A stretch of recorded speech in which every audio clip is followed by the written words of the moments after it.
ஒரு பையன் இருந்தான். அந்த பையன் ஒரு ஆசிரியர் தினம் இல்லையா, டீச்சர்ஸ் டே வரக்கூடிய நாள்ல அவனுடைய பழைய டீச்சரை பார்க்க போவான். அந்த பையனுக்கு அப்போ ஒரு 40 வயசு. 40 வயசுல அந்த பையன் டீச்சரை பார்க்க போவான், அந்த சாரை பார்க்க போவான். அவன் சின்ன வயசுல படிச்ச சாரை, 8ஆம் கிளாஸ் படிக்கும் பொழுது உள்ள சார். அங்க போக அந்த சாரை பார்க்க, சார் வணக்கம் எல்லாம் சொல்ல, சார் வணக்கம் சொல்லாரு. அப்படியே சார் அப்படியே பார்க்க, இவன் சாருக்கு தெரியுமா 8ஆம் கிளாஸ்ல படிக்கும்போது 13 வயசு இருக்கும். 40 வயசுல ஆகும்போது 27 வருஷத்துக்கு முன்னால அந்த சாரை பார்த்தது ஞாபகம் இருக்குமா? இருக்காது. அப்ப இவன் சொன்னான், சார் என்ன உங்களுக்கு நல்லா தெரிஞ்சிருக்கும் சார், ஏன்னா எனக்கு வாழ்க்கையில உங்களோட ஒரு மிக முக்கியமான ஒரு இன்சிடென்ட் உண்டு சார் அப்படின்னு சொன்னான். என்ன அப்படின்னு கேட்டார். இல்ல சார், நான் சின்ன வயசுல ஸ்கூல்ல படிக்க டைம்ல என்னுடைய கூட படிக்கக்கூடிய கூட்டுக்காரன் ஒரு அழகான பேனா கொண்டு வந்தான். நான் அந்த பேனாவை பார்த்து ஆசைப்பட்டேன். நான் அந்த பேனாவை என்ன செஞ்சுட்டேன், திருடி விட்டேன். திருடி என்ன பேக்குள்ளார என்ன பைக்குள்ளார வச்சிருந்தேன். அந்த பையன் என்ன பேனா காணக்கல, அப்பா பாகல வந்து போட்டு வந்த பேனா, ஐயோ வீட்டுல போன அப்பா அடிச்சுடுவாரு கொல்லுடுவாருன்னு அழுவான்.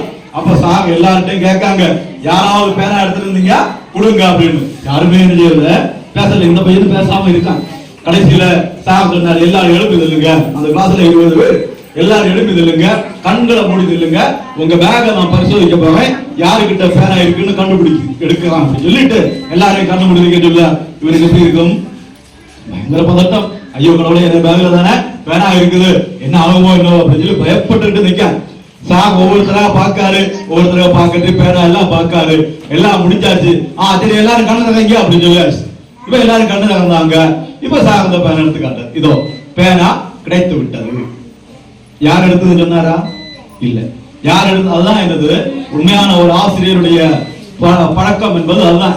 நம்முடைய பிள்ளைகள் அந்த குழந்தை பருவத்துல இவங்க எல்லாம் படிப்பாங்க. டீச்சிங் படிக்கும் போது சைல்டு சைக்காலஜி, பெடகோகி இதெல்லாம் நிறைய பாடங்கள் படிப்பாங்க. அதுல இதெல்லாம் வரும். பிள்ளைகள் இப்படிப்பட்ட சிந்தனைகள் இருப்பாங்க. அவங்களுடைய இயல்பு அவங்கள காட்டி கொடுத்து டிஸ்கரேஜ் பண்ணியாச்சுன்னா சின்ன வயசுலயே அவங்கள கெடுக்கக்கூடிய மாதிரி ஆகும்.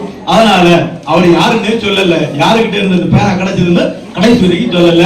அந்த கிளாஸ் முடிஞ்சு அடுத்து படிச்சு அவர் பெரிய வேலையாகி உயர்ந்த ஒரு நிலைமையில வந்த ஆர்டிஓ, இப்போ ஆர்டிஓனா ரூரல் டெவலப்மெண்ட் ஆபீசர், அந்த போஸ்ட் இருக்கும் போதாகும் சாரை பார்க்க போகுதா.